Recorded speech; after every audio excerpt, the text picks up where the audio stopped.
জাতীয় সড়ক ১৯ নম্বরে অন্ডাল থানার অদূরে একটি ভয়াবহ সড়ক দুর্ঘটনা ঘটে, যেখানে একটি ইট বোঝাই ট্রাককে পেছন দিক থেকে জোরে ধাক্কা মারে একটি কন্টেনার ট্রাক। দুর্ঘটনায় ট্রাক্টরে থাকা মোট ৫ জন গুরুতরভাবে আহত হন। আহতদের মধ্যে ২ জনের অবস্থা আশঙ্কাজনক বলে জানা গিয়েছে।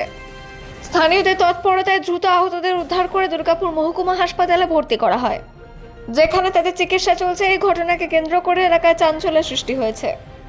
অন্ডাল থেকে অজিত মিশ্রা, রিপোর্ট নিউজে।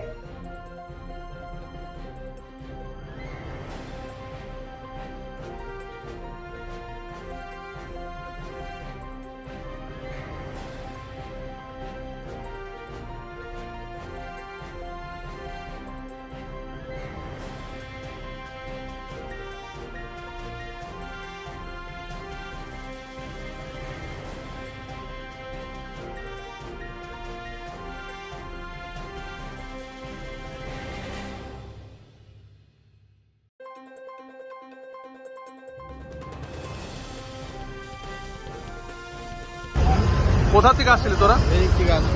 আচ্ছা, মঙ্গলপুর। মঙ্গলপুর, কোথায় যাচ্ছিলি? দুর্গাপুর। মানে কিভাবে হলো? আমরা রানিং রাস্তাতে যাচ্ছিল, পিছন ধার থেকে মেরেছে। আচ্ছা, পাল্টি হয়ে গেছে গাড়ি। কজন ছিলি তোরা? 5 জন ছিল।